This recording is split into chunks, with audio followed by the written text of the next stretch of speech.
Hey everyone, we're Greg and Jess and we're Drifter Journey. If you've been following along, you know that we drove from Baja to Alaska this year.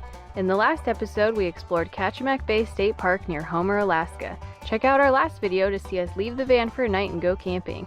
We're going to explore more of the Homer area and some cool stuff on the way back to Anchorage, so please be sure to like and subscribe and leave us a comment. We love hearing from everyone and appreciate your support.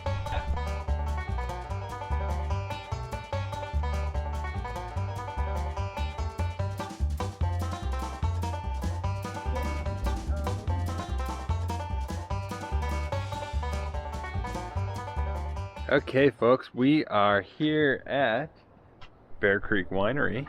They have a nice view out this way and looks like nice gardens and koi pond. So we're gonna go in and do a wine tasting.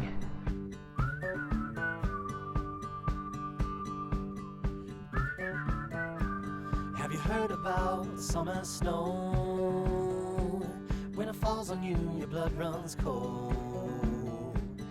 But don't you sweat your pretty skin, 'cause it melts away for it sinks in. And you dream about this very night, when the moon runs down the summer sky. Could it be the morning of the spring, when the sea runs dry and start to sing? Have you heard from the sky all about it? Down the river, high tide flows around it. Through the whispers of pines, I hear them sing. We got the Bear Creek Wild Berry and the Bear Creek Trinity Berry blend, which is blackcurrant, blackberry, and black cherry. This one is just a blend of our country wines. We are at the Homer Farmers Market. Yeah. We're excited to come here because the lady at the Visitor Information Center was like really excited about it.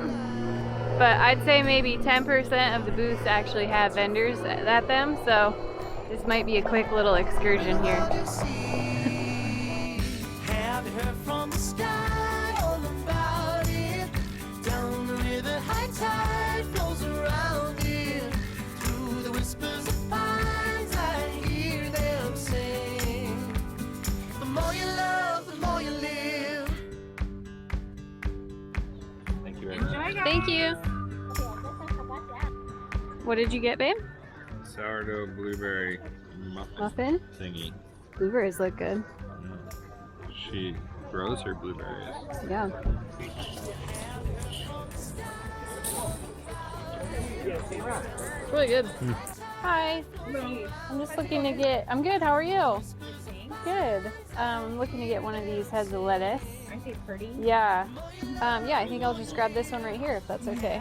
Sure. Okay. Hey, Here's that. Oh, thanks. Thank you. It was a pretty small farmer's market. It was some cool stuff though, all local goods. There was some birch syrup, which I'd never seen before. A couple honey stands, some produce. It seems like it's a little early for certain kinds of produce, so most of the stalls had radishes, potatoes, and lettuces, which makes sense. But yeah, really nice. Everyone here is really nice. The ice cream looked decent, but it was really expensive, so we decided to pass on that, and the blueberry muffin was pretty good, so I pass on grass-fed ice cream. when it's $10 for 8 ounces, we pass. But yeah, it was fun. If we're here during the next one, we might come back and see if more vendors are open. We've been secret stealth camping in this beautiful downtown location for the last, well, we've been here for 2 nights of the last 3. The other night we were out backpacking. But our friends over down the way were spending $20 a night at the campground. And I think they got wiser to it. Another white van. Let's see what's going on.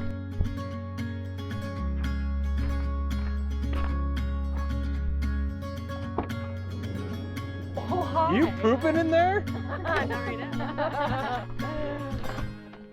Hey, buddy. Hi. We are rushing over to the fish shop because we got to chatting with Alex and Frank. I realized that it closes in like 20 minutes, which is about the same time Greg tried to order yesterday and they shut him down. So we'll see. We'll see if they take our order or tell us no.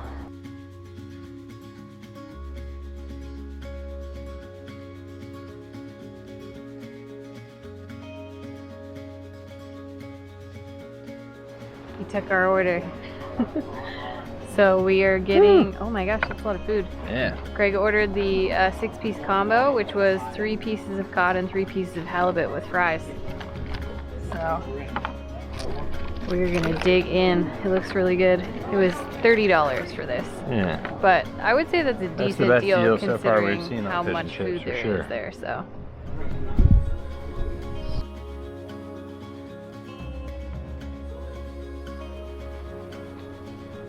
Really good.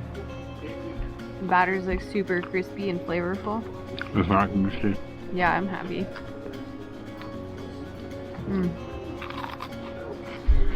It's flaky.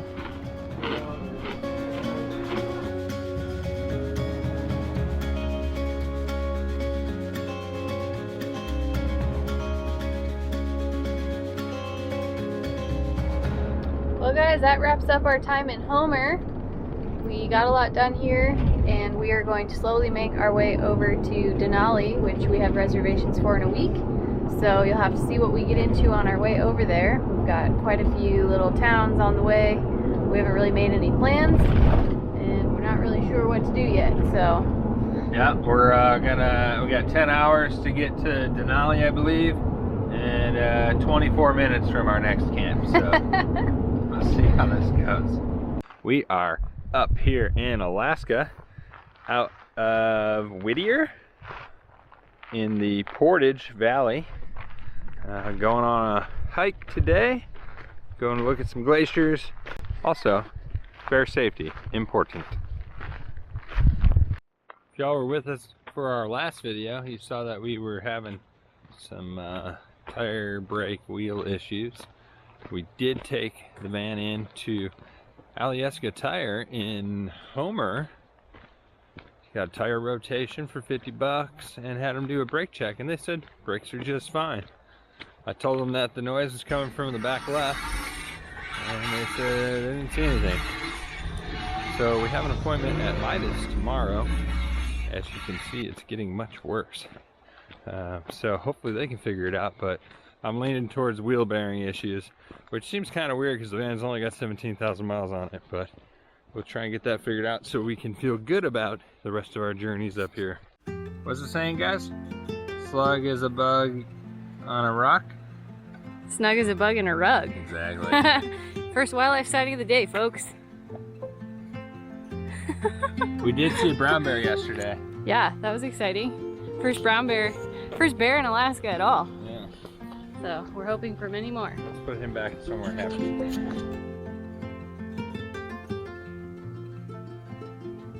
This is one of the most crowded trails we've been on here. And it's probably because it's only... Screw your danger sign. It's only an hour outside of Anchorage or so. A lot of people, and it's a short, quick hike, easy access. And apparently nobody saw the danger sign.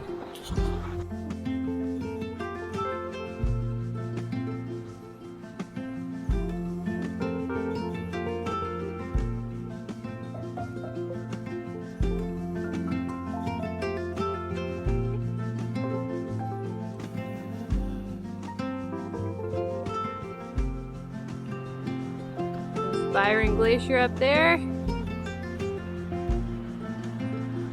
can't access the glacier from this trail. What people are walking on is just an avalanche snowfield.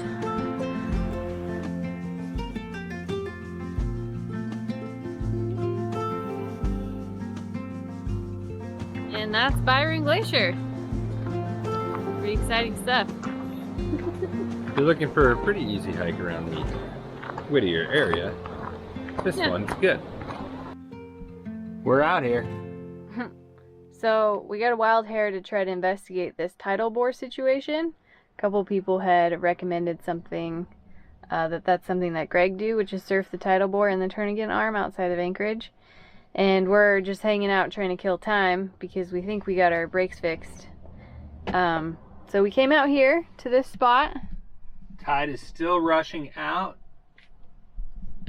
It should be coming within the next hour. But essentially what happens is tide gets sucked out so hard, and then a push comes in just after low tide, which is the high tide coming back in, and that creates a surfable wave, supposedly. We're kind of, what, 20 miles or so out of Anchorage, and there's kind of a constriction in the, what do you call it, what is it, a bay? Yeah. Anyways, wherever we are. So the Turnagain Arm. Yeah, in the arm. So as the water comes around this corner, I think this constriction point up the way is what's going to create the wave. There's nobody out here in their wetsuits getting ready. And the first spot we passed, supposedly it already passed there, so we drove further. But yeah, we'll see what this is all about shortly. I'm just cooking up a little dinner before the surf wave shows up. So we are trying some Beyond Meat sausages. They were marked down. Turns out there's not a lot of vegans in Alaska. So we're gonna try them. And then we're having some sauteed sweet potatoes and zucchini. I think I would say it's fairly bland. It was pretty greasy. It was very greasy. It's definitely edible, but it doesn't have, I mean, it's not meat. It does. I don't feel like it tastes like meat. It's got a really weird, Kind of got that weird mouthfeel. yeah, Like, very waxy. mm-hmm. Alright, not a huge fan. Alright, a gentleman showed up with the surfboard over here. I went out to get the lowdown from him, and he told me that I should probably just sit this one out and watch it once, because it sounds like you can die. So he suggested that I watch it today and then drive up the road for the next like 5 stops and watch it as it goes by each, so I can get a feel for it and then maybe go for it next time. Do you want to explain why it's so dangerous that you could die? I don't know why it's so dangerous, You don't know though. why? I mean, I asked him if I needed a PFD. He said some people wear them. Doesn't sound like he does. And I told him I had a 4-3 wetsuit and booties. And he said that was more than sufficient, and that the board was more than sufficient for it. And I just said, what happens if I fall? And he said, you could die. I don't know. Jess said she read that the silt in the bottom of this is like quicksand. People get stuck in it. So I guess if I stood up in it and got my legs buried and I couldn't get myself out, then I might drown when the tide came up to 30 foot. Is what it's coming up to tonight, huh? Yeah. So that would be bad. But other than that, I don't know what the Danger is? I don't know the danger. I don't know if it holds you down a bunch. So I'm gonna watch it tonight. And then if I get really excited as it goes by the first spot, maybe I'll go way ahead and try and jump in. Unfortunately, by the time the wave came to our lookout point, it was so small that we didn't realize it was there until it passed us. But it moves so slowly that you can drive down the highway to other viewpoints and watch it further into the Turnagain Arm. We found another pullout and watched the surfers go by there.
Greg will definitely be trying to surf the Tidal Bore at some point during our time up here in Alaska, so be sure to comment and subscribe to the channel to see when we drop new videos every week. Until then, we're off to drive the Denali Highway into Denali National Park. Thanks for watching!